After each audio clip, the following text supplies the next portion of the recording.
First of all, thank you very much for having it here. Great presentation. It was a privilege and honor. You interviewed so many famous people. The list is like that. My question is, do these people have something in common that you can share with you? Yes, I do think that great leaders from Francis Ford Coppola to Mikhail Gorbachev have in common. I think one is curiosity. Curiosity is like the willingness to learn, to go beyond. Humbleness, which sometimes is also a characteristic, is to recognize that you don't know everything, that you don't have all the answers. And curiosity is a way of stepping out of your comfort zone and look for the answers. Okay. What else? I think to be a leader, you need to certain things. For example, you need to know what difference you want to make in the world, what things you want to change. And to do that, you need to first find your own voice, find your passion. And I think most, if not all, of the leaders have found their passion inside. Again, from George Lucas to Madeleine Albright. Because, and the stories, Madeleine Albright says, it takes many years, it took me many years to find my own voice, the difference I wanted to make in the world, she says. And until I finally found that I wanted to work for human rights, women's rights, rule of law in general, and in that way make a difference in the world. You know, when I was going to ask you that question, and when I was watching all that short interviews you show us during the presentation, my first thought was passion, and then I saw that interview with Bill Clinton when he was a little bit tired. Yes. Then I thought, probably he got just a bad day. But no, definitely passion, because you need to passionately want to make a difference. There are many obstacles in your goal, achieving something, making a difference. And you need to be passionate to have this internal resilience to keep on going.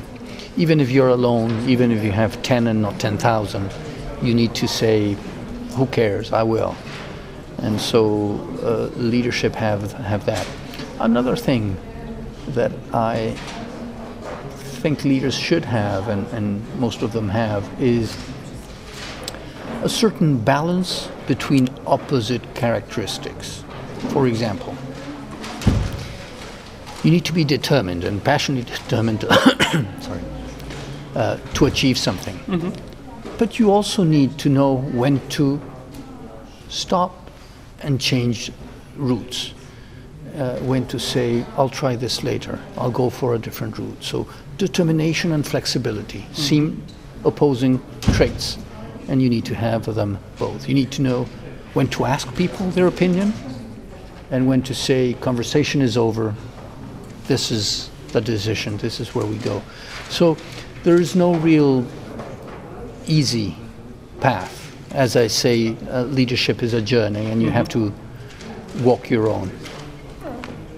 Because this video will be watched by PMI members who didn't have chance to be with us, could you tell us about that culture that you are presenting today? I'll share the message in a few words. Perfect. The first message is that culture multiplies results. And culture is commonly understood by the way we do things around here, the values and the beliefs and the purpose we have in organization. And that can really multiply whether it's your sales or your bottom line or the number of members in a chapter or whatever is your goal. The second message was that culture is not only about how we do things around here, but the real essence of culture is to fire up the souls and hearts and minds of people. So culture is about creating a sense of purpose, a sense of belonging, creating trust, creating self-esteem, pride, hope, passion, and all sorts of positive emotions and states of mind. When you do that, your individual performance and your group performance explodes. And you do that through 5 key roles of a leader. The first one is to set up a dream, a purpose, something that makes people jump out of bed every morning. The second is to deeply care for your people. When you deeply, genuinely, obsessively care for your people, not only at work, but from their personal standpoint, whether they have a problem at home or wherever, you're able to get the most out of people and the most of the organization for them. You really open up their hearts and mind.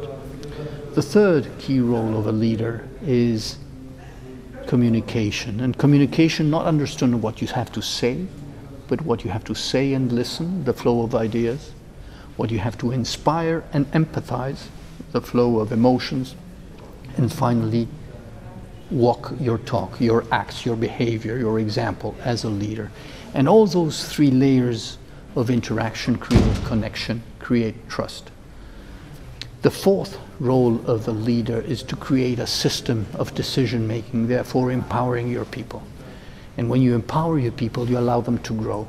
It's not important to take the best decision, it's important to take your own decisions.